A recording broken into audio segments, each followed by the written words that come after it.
কিদৰে চলি আছে ৰাজ্যৰ একাংশ স্বাস্থ্য কেন্দ্ৰ আজি দেখুৱাম আমি কৰবাত চিকিৎসকৰ অভাৱ কৰবাত আকৌ ৰোগীয়ে নাপালে পৰ্যাপ্ত ঔষধ আমি যে দৃশ্যাংশ দেখুৱাইছো এই দৃশ্যাংশ হৈছে বাক্সা আৰু তামুলপুৰ সীমান্তৱৰ্তী নলবাৰী জিলাৰ ধমধমা ক্ষুদ্ৰ প্ৰাথমিক স্বাস্থ্য কেন্দ্ৰ যিখন স্বাস্থ্য কেন্দ্ৰলৈ নলবাৰী জিলাৰ লগতে তামুলপুৰ আৰু বাক্সা জিলাৰ অজস্ৰ ৰোগী চিকিৎসাৰ বাবে আহে কিন্তু চিকিৎসালয়খনৰ পৰিৱেশটো আপুনি এবাৰ চাওক আপুনি দেখিব যে এখন চিকিৎসালয় নে আপুনি প্ৰশ্ন কৰিবলৈ বাধ্য হ'ব নিজকে কি চিকিৎসালয়খনৰ চিকিৎসক অথবা নাৰ্ছ থকা আৱাসগৃহসমূহত মানুহ থকাৰ একেবাৰে উপযোগী নহয় ধমধমা ক্ষুদ্ৰ প্ৰাথমিক স্বাস্থ্য কেন্দ্ৰ শোচনীয় তথা পয়ালগা অৱস্থা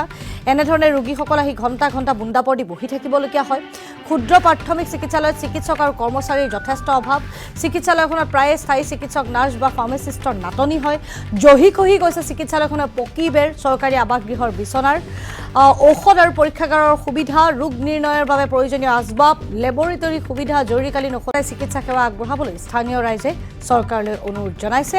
তাৰ মাজতে চিকিৎসালয়খনৰ যি দৃশ্যাংশ বা একেবাৰে সেই পৰিৱেশটো একেবাৰে স্বাস্থ্যসন্মত নহয় আমি শৌচাগাৰ পৰ্যন্ত দেখুৱাবলৈ চেষ্টা কৰিছোঁ এই পৰিৱেশ একেবাৰে স্বাস্থ্যসন্মত নহয় ৰোগী বা ৰোগীৰ আত্মীয় কেনেধৰণৰ এক জ্বলা-কলা সদৃশ পৰিস্থিতিৰ সন্মুখীন হ'বলগীয়া হয় সেয়া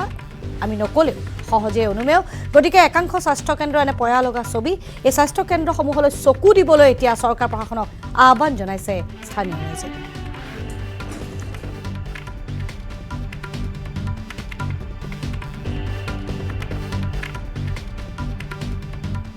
হয় আজি মই এইটো যেটো আমাৰ ধমধমা ক্ষুদ্ৰ প্ৰাথমিক স্বাস্থ্য কেন্দ্ৰ এইটো মানে মই বহুত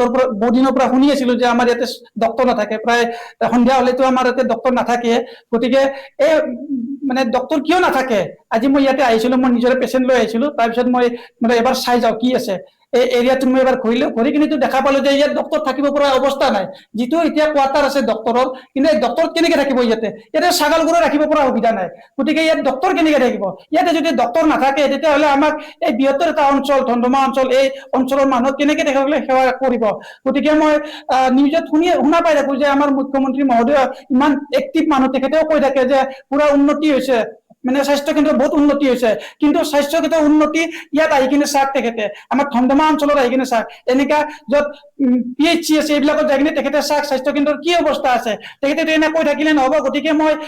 চৰকাৰক অনুৰোধ কৰিব বিচাৰিছো যে এই বৃহত্তৰ অঞ্চলটো যিটো আমাৰ এটা স্বাস্থ্য কেন্দ্ৰক লৈ কিনে যিটো এটা আমাৰ সমস্যা হৈছে এই সমস্যাটো যাতে তেখেতে অতি সোনকালে দূৰ কৰি দিয়ে আৰু 24 আৱাৰ্ছ into 7 যাতে আমি ডক্টৰ পাওঁ কাৰণ মই এজন এটা মানে হিমোফিলিয়া পেশেন্ট মোক যিকোনো মুহূৰ্তত যদি মোক মানে ট্ৰিটমেন্টৰ মানে প্ৰয়োজন হয় কিন্তু মই ইয়াতে দেখিছো ইয়াত আহিলে তুমি ডক্টৰে নাপাম এটা বজাৰ পিছত বা দুটা বজাৰ পিছত ইয়াত ডক্টৰে নাথাকে তো মই যদি নলবাৰী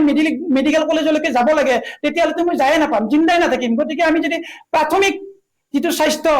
এই যদি মানে চিকিৎসা এইখিনি যদি আমি নাপাওঁ তেতিয়াহ'লে আমাৰ কি উন্নতি হ'ল গতিকে মই চৰকাৰক এইটোৱে অনুৰোধ কৰিব বিচাৰিছো ধমধমা এইটো এটা বৃহত্তৰ অঞ্চল গতিকে এই অঞ্চলত স্বাস্থ্য কেন্দ্ৰৰ উন্নতি লাগে আৰু এই যি ডক্টৰ থাকিব নোৱাৰা অৱস্থা হৈছে এইটো যাতে অতি সোনকালে তেখেতে গুৰুত্ব সহকাৰে লৈ ঠিক কৰি দিয়ে আৰু ডক্টৰৰ সেৱাটো যাতে আমি 24/7 পাওঁ এইটোৱে মই চৰকাৰৰ ওচৰত অনুৰোধ জনাইছো